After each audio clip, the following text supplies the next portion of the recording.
Hi, I'm Kelly. I'm from Paw Grooming here in Tucson, Arizona. I originally worked with kids in the foster care system simply because I thought that's where my desire was going to be based off of my own childhood history and my own upbringing. So I thought that was where my heart was, is to help kids, And I quickly learned about 2 years in that that was not my calling.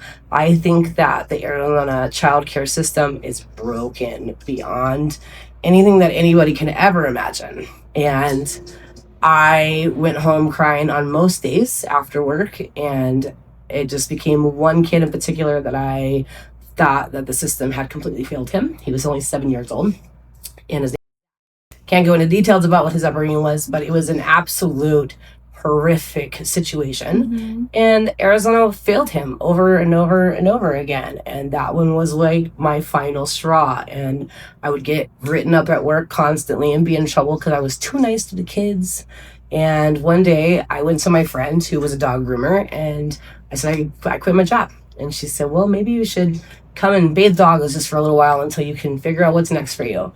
And I never looked back after that. So I started off as a dog bather about 15 years ago, and I would wash dogs and get them prepped for the groomers. And one day I looked at one of my bosses and I was like, I want to learn how to cut hair. And I learned really fast. It came super naturally to me. And it's probably been the only thing that I've been really, really good at. So, but I've also been money smart. I raised a bunch of kids. That's my daughter that, works for me.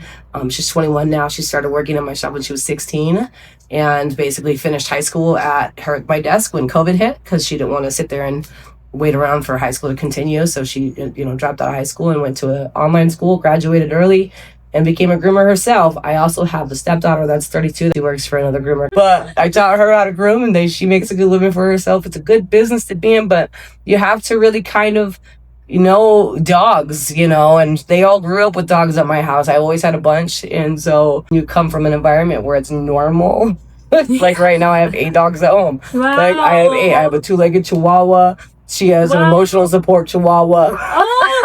Your 2-legged Chihuahua? Yeah, emotional support Chihuahua. She does. 2 Great Danes, an English Bulldog that came from a client, and just gather them. Yeah. And, and it's like, what's one more? Yeah. It's funny because my boyfriend never really grew up with dogs, and he was like, I never saw myself having dogs, and the man is like their leader. Like, I'm like, your pack needs you. You follow him around everywhere. Everywhere he goes, there's dogs following him behind him. So it's funny, but yeah.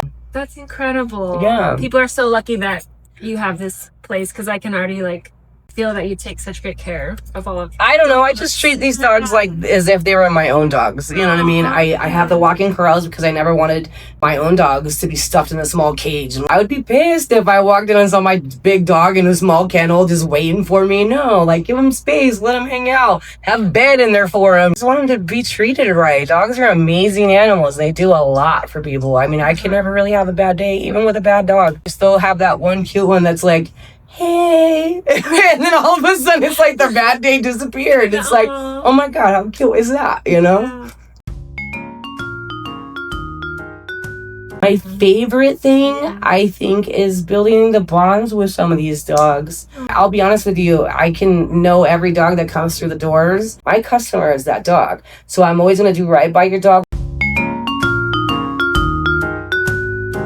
I want land, and I want to open a boarding facility that's done right, where I can build it nice and people can feel confident about leaving their dogs. Can I groom forever? Probably not. The lifespan of a groomer is 15 years. We end up with issues with our backs. I've already had back surgery 4 years ago. Carpal tunnel, people end up losing their hands, or just based off the fact that we get bit constantly.